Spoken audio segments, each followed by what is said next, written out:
ಭಾರತದಲ್ಲಿ ಜೂನ್ 30ನೇ ತಾರೀಕಿಂದ ಆರಂಭ ಆಗ್ತಕ್ಕಂಥ SIR ನಲ್ಲಿ ಪ್ರತಿಯೊಬ್ಬ ಮತದಾರರು ಎನ್ಯುಮರೇಷನ್ ಫಾರ್ಮ್ ತುಂಬಲೇಬೇಕು. ನಾನು 2026ರಲ್ಲಿ ಹೊಸದಾಗಿ ವೋಟರ್ ಕಾರ್ಡ್ ಮಾಡಿಸ್ಕೊಂಡಿದ್ದೀನಿ, ನಾನೇನ್ ತುಂಬಲ್ಲ ಅಂತ ಯಾರು ಹೇಳಂಗಿಲ್ಲ. ಅವರು ಆ ರೀತಿ ತುಂಬಲಿಲ್ಲ ಅಂದ್ರೆ ಅವರ ಹೆಸರು ಕರಡು ಮತದಾರರ ಪಟ್ಟಿಯಲ್ಲಿ ಬರಲ್ಲ. ಮ್ಯಾಪಿಂಗ್ ಆಗಿರ್ಲಿ ಬಿಟ್ಟಿರ್ಲಿ, ಪ್ರತಿಯೊಬ್ಬರು ಕೂಡ ಎನ್ಯುಮರೇಷನ್ ಫಾರ್ಮ್ ಅನ್ನ ಕಡ್ಡಾಯವಾಗಿ ತುಂಬಬೇಕು. ಅದಕ್ಕಾಗಿ ನೀವು 2002ರಲ್ಲಿ ಯಾವ ವಿಧಾನಸಭಾ ಕ್ಷೇತ್ರದಲ್ಲಿ ಯಾವ ಬೂತ್ ನಲ್ಲಿ ನಿಮ್ಮ ಹೆಸರಿತ್ತು, ನಿಮ್ಮ ಹೆಸರು ಇಲ್ಲ ಅಂದ್ರೆ ನಿಮ್ಮ ತಂದೆ ತಾಯಿ ಹೆಸರಿತ್ತ ಅಂತಕ್ಕಂಥದ್ದ ನೋಡ್ಕೊಂಡು ಸರಿಯಾಗಿ ಎನ್ಯುಮರೇಷನ್ ಫಾರ್ಮ್ ಅನ್ನ ಈ ರೀತಿ ತುಂಬೋಣ. ಈಗ ಜೂನ್ 30ನೇ ತಾರೀಕಿಂದ ನಿಮ್ಮ ಬೂತ್ ನ BLAಗಳು ನಿಮ್ಮ ಮನೆಗೆ ಬಂದು 2 ಎನ್ಯುಮರೇಷನ್ ಫಾರ್ಮ್ ಅನ್ನ ಕೊಟ್ಟು ತುಂಬಲು ಹೇಳ್ತಾರೆ. ಅದರಲ್ಲಿ ಮೇಲಿನ ಕಾಲಂಗಳಲ್ಲಿ ಇಲ್ಲಿ ಕಾಣ್ತಾ ಇದೆಯಲ್ಲ, ಈ ಕಾಲಂಗಳಲ್ಲಿ ನಿಮ್ಮ ವಿವರಗಳು 2025ರ ಮತಪಟ್ಟಿಯಲ್ಲಿ ನಿಮ್ಮ ಹೆಸರು ಹೇಗಿದೆಯೋ ಆ ತರ ನಿಮ್ಮ ಹೆಸರು, ನಿಮ್ಮ ಎಪಿಕ್ ನಂಬರು, ಕ್ರಮ ಸಂಖ್ಯೆ, ವಿಳಾಸ, 2025ರ ಪಟ್ಟಿಯಲ್ಲಿ ಇರತಕ್ಕಂಥ ಫೋಟೋ ಇವೆಲ್ಲವನ್ನು ಕೂಡ ಈ ಮೊದಲೇ ಪ್ರಿಂಟ್ ಮಾಡಿರ್ತಾರೆ. ನಿಮ್ದೊಂದು ಫೋಟೋ ಕೂಡ ಇರ್ತದೆ. ಆ ಫೋಟೋ ಸ್ಪಷ್ಟವಾಗಿಲ್ಲ ಅಂತಂದ್ರೆ ಬಲಭಾಗದಲ್ಲಿ ಇರ್ತಕ್ಕಂಥ ಕೊನೆಯ ಕಾಲಂ ಅಲ್ಲಿ ನಿಮ್ಮ ಇತ್ತೀಚಿನ ಪಾಸ್ಪೋರ್ಟ್ ಸೈಜ್ ನ ಕಲರ್ ಫೋಟೋವನ್ನ ಅಂಟಿಸ್ಬೇಕು. ಆ ನಂತರ ಕೆಳಗಡೆ ಬಂದ್ರೆ ಎಡಭಾಗದ ಕಾಲಂ ಅಂದ್ರೆ ಕಳೆದ SIR ನ ಮತದಾರರ ಪಟ್ಟಿಯಲ್ಲಿರುವ ಮತದಾರರ ವಿವರಗಳು. ಈ ಕಾಲಂನ ಯಾರಪ್ಪ ತುಂಬಬೇಕು ಅಂದ್ರೆ 45 ವರ್ಷಕ್ಕಿಂತ ಹೆಚ್ಚಾಗಿದೆ ಅಂದ್ರೆ 1987ಕ್ಕೆ ಮುಂಚೆ ಹುಟ್ಟಿದ್ದಾರೆ ಮತ್ತು 2002ರ ಪಟ್ಟಿನಲ್ಲಿ ಅವ್ರ ಹೆಸರಿದೆಯಲ್ಲ ಅವ್ರು ಮಾತ್ರ ಇದನ್ನ ತುಂಬಬೇಕು. ಇದನ್ನ ಸೆಲ್ಫ್ ಮ್ಯಾಪಿಂಗ್ ಎನ್ನಲಾಗ್ತದೆ. ಅದರಲ್ಲಿ ಅವರ ಹೆಸರು ಬರಿಬೇಕು. ಎಪಿಕ್ ನಂಬರ್ ಅಂದ್ರೆ ಅವ್ರದ್ದು ವೋಟರ್ ID ನಂಬರ್ 2002 ಇದ್ರೆ ಅದನ್ನ ಬರಿಬೇಕು. ಸಂಬಂಧಿಕರ ಜಾಗದಲ್ಲಿ ತಮ್ಮ ತಂದೆ ಅಥವಾ ತಾಯಿಯ ಹೆಸರು ಬರಿಬೇಕು. ಸಂಬಂಧ ಅನ್ನೋ ಕಾಲಂನಲ್ಲಿ ಅವ್ರು ಯಾರ ಹೆಸರು ಬರ್ದಿರ್ತಾರೆ, ತಂದೆ ಹೆಸರು ಬರ್ದ್ರೆ ತಂದೆ ಅಂತ ಬರಿಬೇಕು, ತಾಯಿ ಹೆಸರು ಬರ್ದಿದ್ರೆ ತಾಯಿ ಅಂತ ಬರಿಬೇಕು. ಆನಂತರ ಜಿಲ್ಲೆ ತುಂಬಬೇಕು, ರಾಜ್ಯ ತುಂಬಬೇಕು ಮತ್ತು ವಿಧಾನಸಭಾ ಕ್ಷೇತ್ರ ಯಾವುದು ಅಂತ ತುಂಬಬೇಕು. ಇಲ್ಲಿ ಗಮನಿಸಬೇಕಾದ ಅಂಶ ಏನಪ್ಪಾ ಅಂದ್ರೆ 2002ನೇ ಇಸ್ವಿನಲ್ಲಿ ನಿಮ್ಮ ವಿಧಾನಸಭಾ ಯಾವ್ದಿರ್ತದಲ್ಲ ಅದನ್ನ ತುಂಬಬೇಕು. ಆ ನಂತರ ಕೆಳಗಡೆ AC ನಂಬರ್ ಅಂತ ಇರ್ತದೆ, ಅಸೆಂಬ್ಲಿ ಕಾನ್ಸ್ಟಿಟ್ಯೂನ್ಸಿ ನಂಬರು. ಅಂದ್ರೆ 2002ನೇ ಇಸ್ವಿನಲ್ಲಿ ನಿಮ್ಮ ವಿಧಾನಸಭಾ ಕ್ಷೇತ್ರ ಎಷ್ಟನೇದಾಗಿತ್ತು, 224 ವಿಧಾನಸಭಾ ಕ್ಷೇತ್ರಗಳಲ್ಲಿ ನಿಮ್ದು ಎಷ್ಟನೇದು ಅಂತ ಕೇಳ್ತಾರೆ. ನೀವು ನಿಮ್ಮ ಮತಪಟ್ಟಿಯಲ್ಲಿ ಮೇಲ್ಗಡೆ ನೋಡಿದ್ರೆ ಅಲ್ಲಿ ಅಸೆಂಬ್ಲಿ ಕ್ಷೇತ್ರದ ನಂಬರ್ ಇರ್ತದೆ, ಅದನ್ನ ತುಂಬಬೇಕು. ದಯವಿಟ್ಟು ಇಲ್ಲಿ 2025 ತುಂಬಬೇಡಿ, ಅದು ಮೇಲೆ ಈಗಾಗಲೇ ಪ್ರಿಂಟ್ ಆಗಿರ್ತದೆ. 2002ರಲ್ಲಿ ನೀವು ಯಾವ ವಿಧಾನಸಭಾ ಕ್ಷೇತ್ರದಲ್ಲಿದ್ರಿ ಅದನ್ನ ತುಂಬಿ. ಅದರ ಬಲಭಾಗದಲ್ಲಿ ಪಾರ್ಟ್ ನಂಬರ್ ಅಂತ ಇರ್ತದೆ, ಅಂದ್ರೆ ಬೂತ್ ನಂಬರು. ನಿಮ್ಮ 2002ರ ಪಟ್ಟಿ ನೋಡಿದ್ರೆ ನಿಮ್ಮ ಬೂತ್ ನಂಬರ್ ಇರ್ತದೆ, ಅದನ್ನ ತುಂಬಿ. ಮತ್ತು 3ನೇ ಕಾಲಂ ಅಲ್ಲಿ ಕ್ರಮ ಸಂಖ್ಯೆ ಅಂತ ಇರ್ತದೆ. 2002ರ ಮತಪಟ್ಟಿಯಲ್ಲಿ ನೀವು ಎಷ್ಟನೇ ವೋಟರು, 60ನೇ ವೋಟರ, 150ನೇ ವೋಟರ, 771ನೇ ವೋಟರ ಅಂತಕ್ಕಂಥದ್ದನ್ನ ನೋಡ್ಕೊಂಡು ಅದನ್ನ ನಮೂದಿಸಬೇಕು.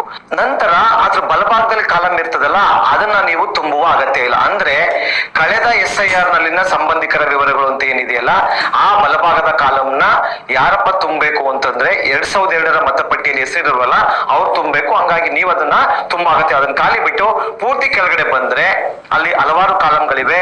ಅದರಲ್ಲಿ ನಿಮ್ಮ ಇತ್ತೀಚಿನ ವಿವರಗಳನ್ನ ತುಂಬಬೇಕು. ಮೊದಲನೇದಾಗಿ ಜನ್ಮ ದಿನಾಂಕ ತುಂಬಬೇಕು, ಆಧಾರ್ ನಂಬರ್ ಇದ್ರೆ ಅದನ್ನ ಹಾಕ್ಬೇಕು, ಮೊಬೈಲ್ ನಂಬರ್ ತುಂಬಬೇಕು, ಜೊತೆಗೆ ನಿಮ್ಮ ತಂದೆ ಅಥವಾ ಪೋಷಕರ ಹೆಸರು, ತಾಯಿಯ ಹೆಸರು, ಸಂಗಾತಿಯ ಹೆಸರು ಇವರು ಇದ್ರೆ 3 ಜನದ್ದು ಬರ್ದು ಅವರ ಎಪಿಕ್ ನಂಬರ್ಗಳಿದ್ರೆ ಅದನ್ನ ತುಂಬಿ ಕೊನೆಯಲ್ಲಿ ನೀವು ಒಂದು ಸಹಿ ಮಾಡಿ BLO ಹತ್ರ ಒಂದು ಸಹಿಯನ್ನ ಮಾಡಿಸ್ಕೊಂಡು ಒಂದು ಪ್ರತಿಯನ್ನ ನೀವು ಇಟ್ಕೊಳ್ಬೇಕು, ಮತ್ತೊಂದು ಪ್ರತಿಯನ್ನ BLOಗೆ ಕೊಡ್ಬೇಕು. ಇದು 45 ವರ್ಷ ಆಗಿರ್ತಕ್ಕಂಥ 2002ರಲ್ಲಿ ಇರ್ತಕ್ಕಂಥವ್ರು ತುಂಬಬೇಕಿರೋದು. 2002ರ ಮತಪಟ್ಟಿಯಲ್ಲಿ ಉದಾಹರಣೆಗೆ ನನ್ನ ಹೆಸರಿಲ್ಲ, ಆಗ ನನಗೆ 18 ವರ್ಷ ಆಗಿರ್ಲಿಲ್ಲ. ಅವ್ರು ಏನ್ ಮಾಡ್ಬೇಕು ಅಂದ್ರೆ 45 ವರ್ಷಕ್ಕಿಂತ ಕಡಿಮೆ ವಯಸ್ಸಿನ ಎನ್ಯುಮರೇಷನ್ ಫಾರ್ಮ್ ಹೇಗೆ ತುಂಬಬೇಕಪ್ಪ ಅಂದ್ರೆ ಅವ್ರದ್ದು ಅಷ್ಟೇನೆ ಈ ಎಲ್ಲ ಮೇಲಿನ ವಿವರಗಳು ಪ್ರಿಂಟ್ ಆಗಿರ್ತವೆ. ಅದರಲ್ಲಿ ಅವ್ರೇನೋ ತುಂಬಬೇಕಾದಂತ ಅಗತ್ಯ ಇಲ್ಲ. ಹೊಸದಾಗಿ ಒಂದು ಫೋಟೋವನ್ನ ತುಂಬಬೇಕು. ಆನಂತರ ಕೆಳಗಡೆ ಕಳೆದ SIR ನ ಮತದಾರರ ಪಟ್ಟಿಯಲ್ಲಿರುವ ಮತದಾರ ವಿವರಗಳನ್ನ ಎಡಗಡೆ ಕಾಲಂ ಇದೆಯಲ್ಲ ಇದನ್ನ ತುಂಬುವ ಅಗತ್ಯ ಇಲ್ಲ. ಯಾಕೆಂದ್ರೆ 2002ರಲ್ಲಿ ಅವರ ಹೆಸರು ಇರಲಿಲ್ಲ ಮತಪಟ್ಟಿಯಲ್ಲಿ. ಅವಾಗ ಏನ್ ಮಾಡ್ಬೇಕು, ಅವ್ರು ಅದನ್ನ ಖಾಲಿ ಬಿಟ್ಟು ಅದರ ಬದಲಿಗೆ ಬಲಭಾಗದ ಕಾಲಂ ಇದೆಯಲ್ಲ ಅದರಲ್ಲಿ ಇಂದಿನ ಅಂಕಣದಲ್ಲಿ ನೀಡಿರುವ ಸಂಬಂಧಿಕರ ಕಳೆದ SIR ನ ವಿವರಗಳು ಎಂಬಲ್ಲಿ ತಮ್ಮ ತಂದೆ ಅಥವಾ ತಾಯಿಯ 2002ರ ವಿವರಗಳನ್ನ ಅವರು ತುಂಬಬೇಕು. ಇದನ್ನ ಪ್ರೊಜನಿ ಮ್ಯಾಪಿಂಗ್ ಅಂತ ಕರೆಯಲಾಗ್ತದೆ. ಅದಕ್ಕೆ ನೀವೇನ್ ಮಾಡ್ಬೇಕು ಮಾಡ್ಬೇಕು, ನಿಮ್ಮ ತಂದೆ ಅಥವಾ ತಾಯಿ 2002 ಇಸ್ವಿನಲ್ಲಿ ಇಲ್ಲಿ ಓಟ್ ಹಾಕಿದ್ರು ಅಂತ ತಿಳ್ಕೊಂಡು ಆ ಬೂತ್ ನ ಮತದಾರರ ಪಟ್ಟಿನ ಡೌನ್ಲೋಡ್ ಮಾಡಿ ಇಟ್ಕೊಂಡು ನೀವು ಇದನ್ನ ತುಂಬಬೇಕು. ಹೆಸರು ಕಾಲಮ್ ಅಲ್ಲಿ ನಿಮ್ಮ ಹೆಸರನ್ನ ತುಂಬಾರ್ದು, ನಿಮ್ಮ ತಂದೆ ಅಥವಾ ತಾಯಿಯ ಹೆಸರನ್ನ ಬರೀಬೇಕು. ಎಪಿಕ್ ನಂಬರ್ ಅವ್ರದಿದ್ರೆ ಅದನ್ನ ತುಂಬಬೇಕು. ಮತ್ತು ಸಂಬಂಧಿಕರ ಹೆಸರು ಇದೆಯಲ್ಲ ಅದ್ರಲ್ಲಿ ಈಗ ನಿಮ್ ತಂದೆ ಹೆಸರು ಬರ್ದಿದ್ರೆ ಅವರ ಸಂಬಂಧಿಕರೊಬ್ಬರ ಹೆಸರು ಬರೀಬೇಕು. ಉದಾಹರಣೆಗೆ ನಾನೇನ್ ಮಾಡ್ತೀನಿ, ನನ್ನ ತಾತರ ಹೆಸರನ್ನ ಬರಿತೀನಿ. ಬರ್ದ್ಬಿಟ್ಟು ಸಂಬಂಧ ಅಂತಿದ್ದಾಗ ನನ್ನ ತಂದೆ ಹೆಸರು ದೊಡ್ಡಯ್ಯ ಬರ್ದಿದ್ದೀನಿ, ನನ್ನ ತಾತನ ಹೆಸರು ಬೊಚ್ಚಯ್ಯ ಬರ್ದಿದ್ದೀನಿ. ದೊಡ್ಡಯ್ಯನವರಿಗೆ ಬೊಚ್ಚಯ್ಯ ಏನಾಗ್ಬೇಕು ಅಂತಿದ್ದಾಗ ಅಲ್ಲಿ ತಂದೆ ಅಂತ ನಾನು ಬರಿತೀನಿ. ಆ ನಂತರ ಜಿಲ್ಲೆ ಬರಿತೀನಿ, ರಾಜ್ಯ ಬರಿತೀನಿ, ಅಸೆಂಬ್ಲಿ ಕ್ಷೇತ್ರದ ಸಂಖ್ಯೆ ಅಂತ ಇರ್ತದೆ. ಅಸೆಂಬ್ಲಿ ಕ್ಷೇತ್ರ ಯಾವ್ದಿರ್ತದೆ, 2002 ಇಸ್ವಿನಲ್ಲಿ ಯಾವ ಅಸೆಂಬ್ಲಿ ಕ್ಷೇತ್ರದವರು ವೋಟ್ ಮಾಡಿದ್ರು. ಉದಾಹರಣೆಗೆ ನನ್ನ ತಂದೆ ಕೆರಗೋಡು ವಿಧಾನಸಭಾ ಕ್ಷೇತ್ರದಲ್ಲಿ ಮಾಡಿದ್ರು, ಕೆರಗೋಡು ಅಂತ ಬರಿತೀನಿ. ಮತ್ತು ಅಸೆಂಬ್ಲಿ ಕ್ಷೇತ್ರದ ನಂಬರ್ AC ನಂಬರ್ ಯಾವ್ದಾಗಿತ್ತು 2002ರಲ್ಲಿ ಅದನ್ನ ಬರಿತೀನಿ. ಅದ್ರ ಪಕ್ಕದಲ್ಲಿ ಪಾರ್ಟ್ ನಂಬರ್ ಅಂತಿದೆ, ಅಂದ್ರೆ ಬೂತ್ ನಂಬರ್ 2002ರಲ್ಲಿ ಆಗಿತ್ತು ಅದನ್ನ ಬರಿತೀನಿ. ಮತ್ತು ಕ್ರಮ ಸಂಖ್ಯೆನಲ್ಲಿ ನಮ್ಮ ತಂದೆ ಎಷ್ಟನೇ ವೋಟರು ಅಂತ ನಾನು ಚೆಕ್ ಮಾಡಿದೆ. ಈಗ ನಮ್ದು 137ನೇ booth number voter list download ಮಾಡ್ಕೊಂಡು ನೋಡಿದಾಗ 698 ನಮ್ಮ ತಂದೆಯವ್ರದಾಗಿತ್ತು, 698 ಅಂತ ನಮಿಸಿದೆ. ಆ ನಂತರ ಕೆಳಗಡೆ ಅಲ್ಲ ಕಾಲಮ್ ಅಲ್ಲಿ ಇತ್ತೀಚಿನ ವಿವರಗಳನ್ನ ತುಂಬಬೇಕು. ಅದರಲ್ಲಿ ಜನ್ಮ ದಿನಾಂಕ ತುಂಬಬೇಕು, ಆಧಾರ್ ನಂಬರ್ ಇದ್ರೆ ಹಾಕ್ಬೇಕು, ಮೊಬೈಲ್ ನಂಬರ್ ತುಂಬಬೇಕು, ತಂದೆಯ ಹೆಸರು, ತಾಯಿಯ ಹೆಸರು, ಸಂಗಾತಿಯ ಹೆಸರು ಅವರಿದ್ರೆ ಹಾಕಿ, ಅವ್ರ ಎಪಿಕ್ ನಂಬರ್ಗಳಿದ್ರೆ ಅದನ್ನ ಬರೆದು ಒಂದು ನೀವು ಸಹಿ ಮಾಡಿ, ಎರಡಕ್ಕೂ BLO ಕಡೆಯಿಂದ ಸಹಿ ಮಾಡಿಸ್ಕೊಂಡು ಒಂದು ಪ್ರತಿಯನ್ನ ನೀವಿಟ್ಕೊಳ್ಬೇಕು, ಇನ್ನೊಂದು ಪ್ರತಿಯನ್ನ BLOಗೆ ನೀವು ಕೊಡ್ಬೇಕು. ಇದರ ಆಧಾರದಲ್ಲೇನೆ BLOಗಳು ಎನ್ಯುಮರೇಷನ್ ಫಾರ್ಮ್ ಅನ್ನ ನೋಡ್ಕೊಂಡು ತಮ್ಮ ಮೊಬೈಲ್ ಆಪ್ ನಲ್ಲಿ ಮಾಹಿತಿಯನ್ನ ಅಪ್ಲೋಡ್ ಮಾಡ್ತಾರೆ.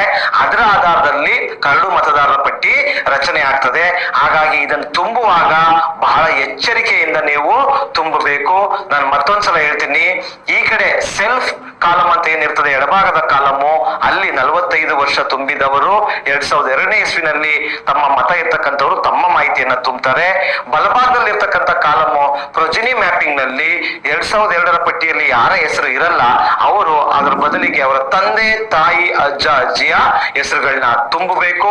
ಈ ರೀತಿ ತುಂಬುವಾಗ ನಿಮ್ಗೆ ಗೊತ್ತಾದ್ರೆ, ಈಗ ನನ್ನ ಹೆಸರು ಬೇರೆ ತರ ಇದೆ, 2002ರಲ್ಲಿ ಬೇರೆ ತರ ಇತ್ತು, 2002ರಲ್ಲಿ ನನ್ನ ತಂದೆ ಹೆಸರಿದೆ ಅಂತಂದ್ರೆ ಸ್ಪೆಲ್ಲಿಂಗ್ ಮಿಸ್ಟೇಕ್ ಇದ್ರೆ ಅವಾಗ ನಿಮ್ಗೆ ನೋಟಿಸ್ ಬರ್ತದೆ. ಅದಕ್ಕೆ ಈಗಲೇ ದಾಖಲೆಗಳನ್ನ ಸರಿಯಾಗಿ ಹೊಂದಿಸಿಕೊಳ್ಳಿ. ಧನ್ಯವಾದಗಳು.